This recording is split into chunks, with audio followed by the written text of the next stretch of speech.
This is The Scoop for Wednesday. Good morning. I'm Lisa Marzilli with the WMNF News headlines. Breaking overnight, the Israeli cabinet has approved a ceasefire agreement with Hamas. Charles de la Desma reports.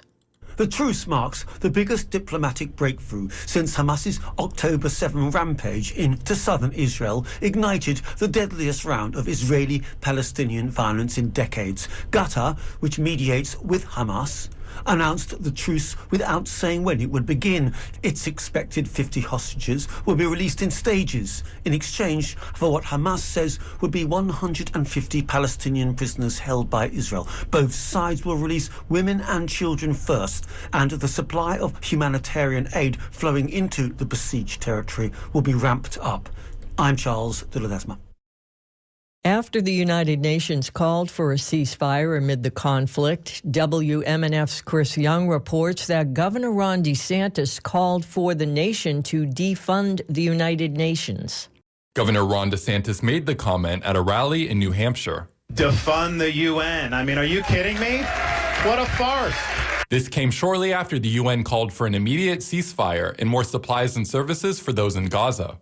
Matu Joini is the UN representative for South Africa. We are deeply disturbed by the harrowing images of death, destruction, and turmoil which have engulfed Gaza as a result of Israeli bombardment of civilians, essential infrastructure, and places of worship. DeSantis pushed back against the call. There should be a ceasefire? Like, wait a minute, like they can attack you, then you have a seat, you're not allowed to fight back and end the problem? This comes as an NBC News poll shows DeSantis' popularity at a historic low, with only 23% of voters having a positive view of DeSantis. For WMNF News, I'm Chris Young. Florida is facing a second lawsuit over its effort to disband pro-Palestinian student groups.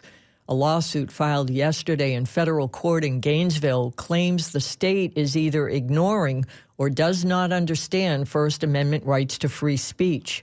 The Council on American Islamic Relations is representing the University of South Florida chapter of Students for Justice in Palestine.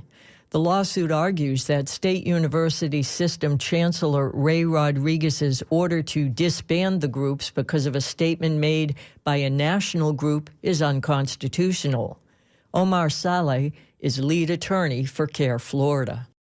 Students who express their views because it's critical of Israeli government or because it expresses the need for Palestinians to be free, it does not make them anti-Semitic, anti-Jewish. It does not make them terrorists.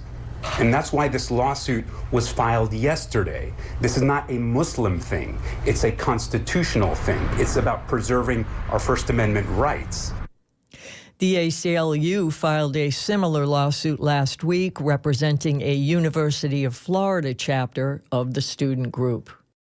The University of Tampa and Hillsborough County Public Schools are under investigation by the U.S. Department of Education for discrimination. The schools were added this week to a growing list of 54 institutions under investigation for alleged incidences of Islamophobia and anti-Semitism amid the Israel-Hamas conflict. The Department of Education's Office for Civil Rights launched the investigation on the basis of Title VI, ensuring universities and K-12 schools provide students with a safe environment free from discrimination. Other state universities on the list include Florida State and Nova Southeastern. Meanwhile, the Orlando Sentinel is reporting that educators in Orange County have decided that the state's new law still allows public schools to honor parental request to have transgender students referred to by pronouns that match their gender identity, not their sex at birth. Orange County Public Schools plans to tell teachers to follow that guidance starting December 4th. It's going to be cloudy and breezy today with a high of 79 and a 50% chance of rain. Partly sunny and cooler with a high around 70 on Thanksgiving Day. Overnight lows will be in the upper 50s. I'm Lisa Marzilli with the WMNF News headlines. This is The Scoop, recorded at WMNF Tampa.